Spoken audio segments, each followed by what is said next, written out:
El contacto ahora es con nuestro corresponsal exclusivo allí en Europa, más precisamente en Roma, Italia, Marcelo D'Aloisio. Hola Marcelo, buen día. ¿Cómo va? Muy bien, Mercedes, Mariano, un placer enorme como siempre. Buen comienzo de semana para todos, ¿cómo andamos? Muchas gracias. Igualmente para ustedes por allí. Buen comienzo de semana. Ya se termina, ¿no? Se termina la temporada alta. Totalmente, estamos próximos a recibir el otoño en esta parte del mundo, pero continuamos teniendo días medio pesaditos de calor. Ahora estamos con 32 grados centígrados en la capital italiana, cuando han pasado 6 minutitos de las 3 de la tarde, así que no nos podemos quejar, sinceramente, pero sí, preparándonos para el otoño, que también tiene lo propio y lo lindo para disfrutarnos, ¿cierto? Pero sí, además ustedes tuvieron un verano tan complicado que me parece que un alivio les va a venir bien. Oh, totalmente. Jamás habíamos tenido 3-4 semanas consecutivas, Mercedes, Mariano, con térmicas que superaban acá en Roma los 45 grados centígrados. Irrespirable, sinceramente. Bueno, ¿cómo anduvo el turismo? ¿No? Porque es obviamente Italia, Roma, una ciudad netamente turística. ¿Ha sido buena la temporada? Sí, realmente los operadores turísticos no se quejan de la manera más absoluta, aunque en realidad la inflación se ha hecho sentir. Claro. Me explico mejor. Digamos, dado que nosotros aquí jamás habíamos tenido una inflación tan alta como la que hemos tenido por culpa de la guerra en Ucrania en los últimos 30 años, muchas familias, por ejemplo, italianas, pero también europeas, que han decidido venirse a Italia a pasar unos días de vacaciones de verano, han estado menos tiempo. Claro. Digamos, han gastado menos comiendo afuera. Quizá más de uno ha aprovechado reunirse 2 o 3 familias juntas para alquilar un departamento, una casa turística, y se cocinaban ellos. Claro. O sea, alguna estrategia con tal de ahorrar unos euros en momentos de dificultad objetiva. Lo que sí se siente es la ausencia, por ejemplo, de turistas rusos a causa de la guerra, digamos, en Ucrania, aquellos que tenían un importante poder adquisitivo, pero en línea de principio no se pueden quejar los operadores turísticos, están bastante satisfechos. Aparte acá se vive de turismo de enero a enero, queridos amigos, ¿no es cierto? Eso también es cierto. Si necesitan algún tipo de recomendación, decálogo de cómo hacer vacaciones austeras, económica, nosotros le podemos mandar, ¿no? Le podemos mandar algunos tips para que vayan teniendo de cómo se puede disfrutar gastando un poquitito menos. De eso... ¿Austeras o no austeras, Mariano, Mercedes? Lo importante es tomarse unos días de relax, recargar un poco la batería, regresar después de trabajo, digamos bien, de la mejor manera posible, y disfrutar un poco de la familia, ¿no es cierto? Eso también es muy necesario. Bueno, te empezamos a preguntar sobre distintos temas internacionales que nos interesa que nos ayudes.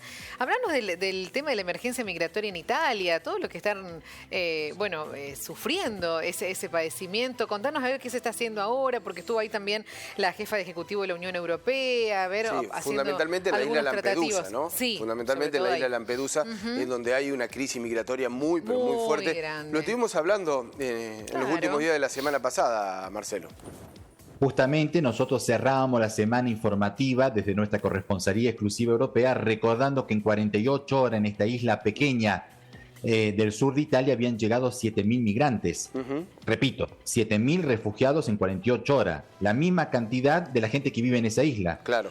Es una cosa impresionante. Y durante este fin de semana volvieron a llegar más gente. Por suerte, Giorgia Meloni, que estamos viendo en pantalla, la presidenta del gobierno de Italia, la ha invitado a su colega de la Unión, a la jefa de la Comisión Europea, Ursula von der Leyen, esta funcionaria, digamos, alemana, ¿no?, que es jefa del bloque comunitario, a que visitara a ella personalmente para que se diera cuenta de la emergencia en la cual se encuentra Italia en estos momentos. Y la señora alemana viajó durante este fin de semana y no vino con las manos vacías. Se ha comprometido en concretar, digamos, un plan de acción de 10 puntos, entre ellos, por ejemplo, que haya una colaboración entre los países europeos de poder repatriar a la gente que llega aquí en Italia también a otras naciones de Europa, porque hasta ahora otros países europeos han mirado para otro lado. Hicieron una paréntesis pequeñita, si me lo permiten. Esa es la voluntad que tiene esta señora, que es la jefa de la Unión Europea. Pero yo recién, antes de salir al aire con ustedes, lo escuchaba al ministro del Interior de Francia, Darmanin, que decía: nosotros no queremos recibir en Francia ni siquiera un refugiado que llegue a Italia. Fíjense ustedes la solidaridad que tienen los franceses hacia con los italianos. Pero bueno. Y este plan que presentó la funcionaria de la Unión Europea también prevé más control en el mar Mediterráneo, con la agencia Frontex que tenemos en la Unión Europea, protocolos, digamos, con los países de origen, o sea, con los países africanos, para que estos países puedan repatriar a la gente que llega, digamos, a Italia en la Unión Europea, ¿no? Muy lindas palabras, me parece fantástico la visita, pero lo que hace falta es pasar a los hechos concretos. Si no hay solidaridad entre los países europeos, ¿Italia seguirá recibiendo a esta gente? porque inevitablemente esta gente hay que salvarla cuando se produce un naufragio en el corazón del mar Mediterráneo. ¿Dónde quieres ponerlas? ¿Arriba de un barco militar y que sigan tomando sol en el mar Mediterráneo? No, imposible. Tampoco las podés repatriar inmediatamente a los países de África porque no te dan ninguna garantía para que esta gente pueda, digamos, ser defendida en sus derechos, ¿no es cierto? Y Giorgia Meloni le dijo en la cara a esta funcionaria europea, yo te agradezco por habernos visitado, pero yo te recuerdo que Lampedusa no es solamente la frontera del extremo sur de Italia, es la frontera del extremo sur de la Unión Europea también. Como diciendo, ustedes no pueden mirar para otro lado y dejarnos a nosotros el cargo. Esperemos que ahora se pasen los hechos concretos, ¿no es cierto? Acá hay una cuestión que vos lo dejabas allí de manera muy clara, ¿no? Una cuestión humanitaria, ¿no? La que se debe estar tratando y lo que debe estar marcando en estos momentos allí, ¿no? Más allá de dónde provienen, dónde caigan, cuál es la frontera y demás, hay una cuestión humanitaria allí que hay que tratar. Totalmente. Lo que hay que destacar también, ¿no es cierto?, es que muchos se preguntan por acá, ¿por qué no se ayuda a esta gente directamente en África? ¿Por qué no se le da una posibilidad a estas personas que tengan un futuro mejor en África? Y siempre se quiso hacer lo mismo, digamos, de parte de los funcionarios europeos, que entre paréntesis se han aprovechado bastante, hay que ser honesto, de la riqueza que tienen los africanos. Después se quejan los europeos porque reciben a estos refugiados todos los días, evidentemente.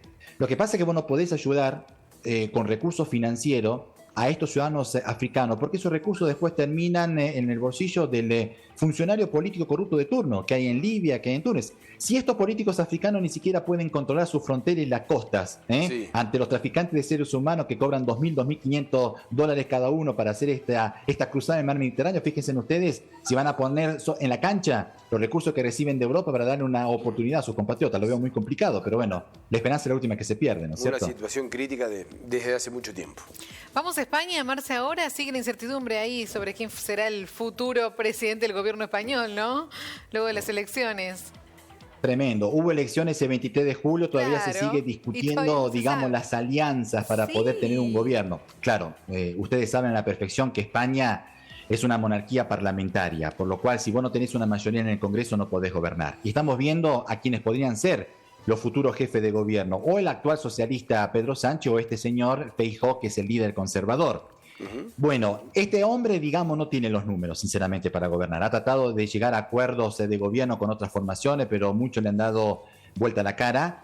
Sánchez podría tener más chances, realmente, más posibilidades de quedarse confirmado como presidente del gobierno, porque él está convencido de llegar a acuerdos con los partidos independentistas, por ejemplo, catalanes.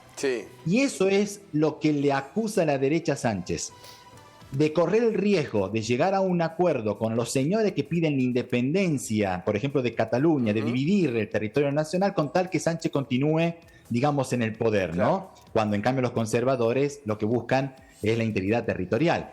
Pero bueno, discusiones de acá, negociaciones de allá, acusaciones de acá, acusaciones de allá, y la gente está realmente cansada porque lo que quiere es saber cuál será el presidente del gobierno, de qué color político tendrá el Ejecutivo en los próximos 4 años y que sobre todo resuelva los problemas que tiene la gente todos los días. ¿Hay fecha para...? Sobre todo también la inflación les afecta y al troqué, ¿no? ¿Hay fecha para la resolución de esta circunstancia, de esta situación?